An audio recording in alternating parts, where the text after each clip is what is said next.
আলহামদুলিল্লাহ আলা যালিক। আল্লাহুম্মা সাল্লি আলা মুহাম্মাদ ওয়া আলা আলি মুহাম্মাদ বারিক ওয়া সাল্লিম। আজকে কিছু বিষয় সেটা বলার জন্য নিয়ত করেছি, ইরাদা করেছি। খুবই সংক্ষিপ্তভাবে কয়েকটি কথা বলবো। সেটা হচ্ছে,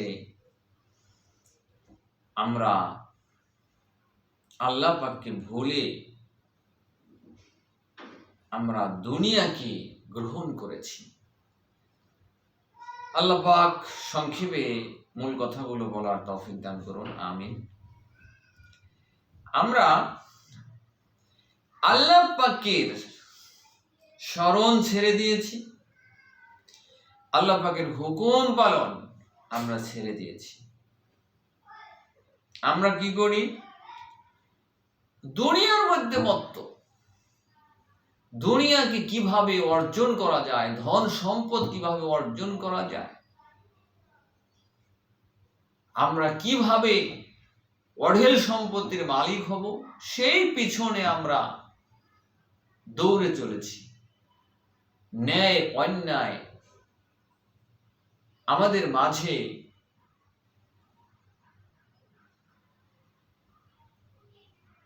চলছে। আমরা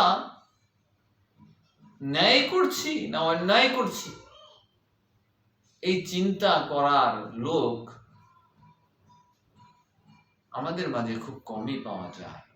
কিন্তু প্রত্যেকটা মানুষ আমরা আল্লাহ পাকের দরবারে হাজিরা দেওয়া ছাড়া কোনো উপায় নাই, তার কাছে প্রত্যাবর্তন করা ছাড়া কোনো উপায় নাই।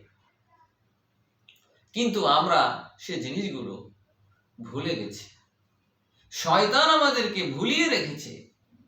সেজন্য আমাদেরকে সতর্ক বাণী আল্লাহ সুবহানাহু ওয়া তাআলা আমাদেরকে বলে দিলেন, قد أفلح من تزكى وذكر اسم ربه فصلى।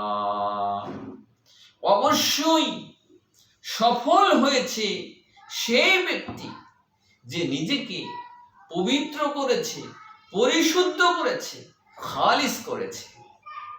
যিনি মুখলিস হয়েছেন তিনি সফল, তিনি সফল। আর ওই সফল ব্যক্তি কি করে? আল্লাহ পাকের জিকির করে, আল্লাহ পাকের স্মরণ করে, আর তিনি নামাজ প্রতিষ্ঠা করে।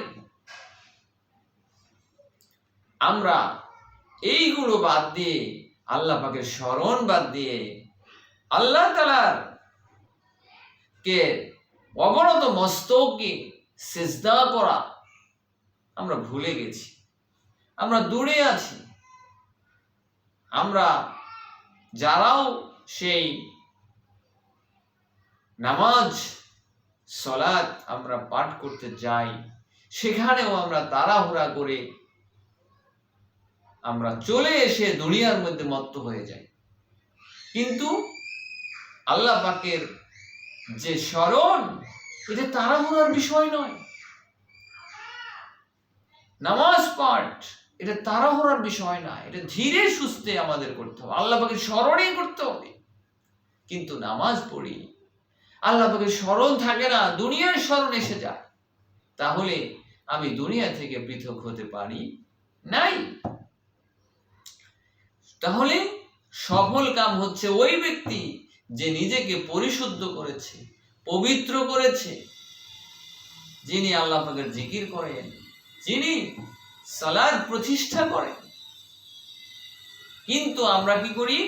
আল্লাহ পাক বলতেছেন, বাল তুসিরুনাল হায়াতাদ দুনিয়া ওয়াল আখিরাতু খায়রু ওয়া আবকা। বরং তোমরা দুনিয়াকেই প্রাধান্য দিয়েছো, কিন্তু আখিরাতই তোমাদের জন্য উত্তম, চিরস্থায়ী, চিরদিনের জন্য। সম্মানিত দ্বীনী ভাই ও বন্ধুগণ, আমাদের এই ক্ষণস্থায়ী জীবন, সমবয়সী বন্ধু বান্ধব অনেকে চলে গেছে। আমরা কখন যেন চলে যেতে হয়, আমাদের সামনে মালাকুল মউত কখন যেন হাজির হয়ে যায় আমরা জানি না। সুতরাং এই ক্ষণস্থায়ী জীবনের জন্য আমি যে দৌড়ঝাঁপ পারি, এই ক্ষণস্থায়ী জীবনের শেষ কখন হবে তাও আমরা জানি না, যে কোনো মুহূর্তে হয়ে যেতে পারে, অনিশ্চিত। কিন্তু যেখানে নিশ্চিত চিরদিন চিরস্থায়ী থাকতে হবে, সেখানের জন্য আমার কতটুকু দৌড়ঝাঁপ করা উচিত? আমরা কি সেটা করি? আমরা দুনিয়ার অট্টালিকা গড়ার পিছে, সম্পদ গড়ার পিছে, নিজের খায়েশাত পূরণের জন্য, নিজের নফসানিয়াত পূরণের জন্য আমরা অনেক কিছু করি, বিনোদন করি।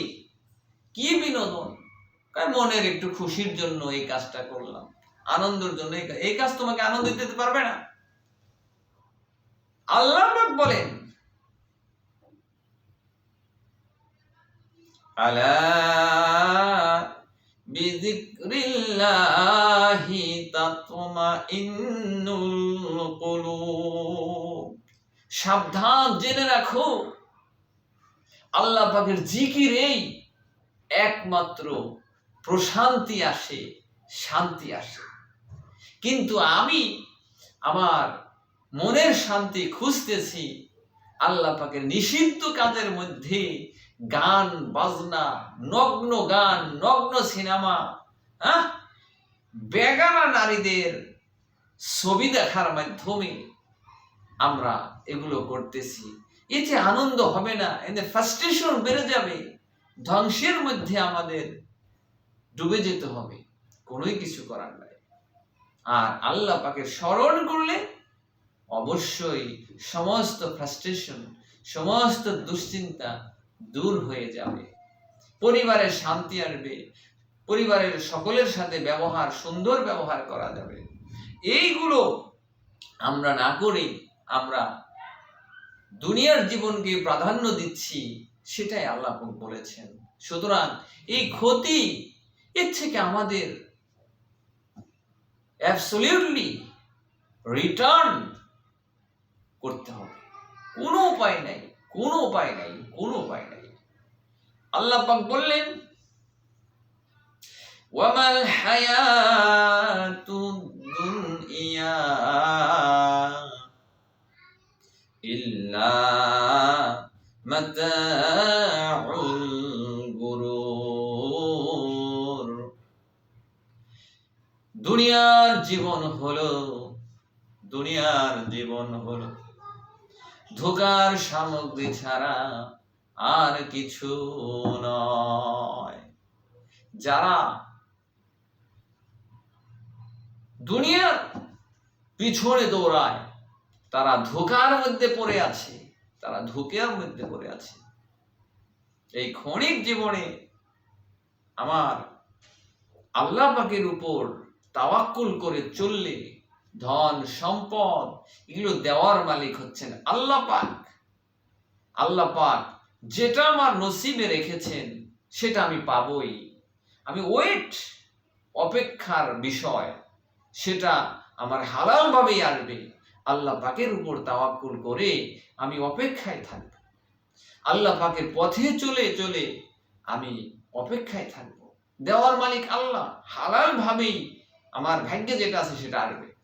তো সুতরাং আমাদেরকে অবৈধ পথে, অনৈতিকতার পথে আমাদের চলা থেকে আমাদের ফিরে আসতে হবে।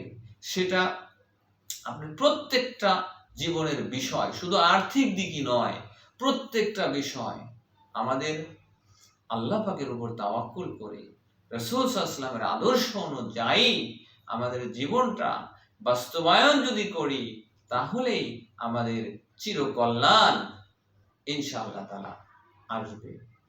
আল্লাহ সুবহানাহু ওয়া তাআলা দয়া করে আমাদেরকে তার নির্দেশিত পথে, রাসূল সাল্লাল্লাহু আলাইহি ওয়াসাল্লামের আদর্শিত পথে আমাদের টিকে থাকার তৌফিক দান করুন। ওমা আলাইনা ইল্লাল বালাগ। আসসালামু আলাইকুম ওয়া রাহমাতুল্লাহ।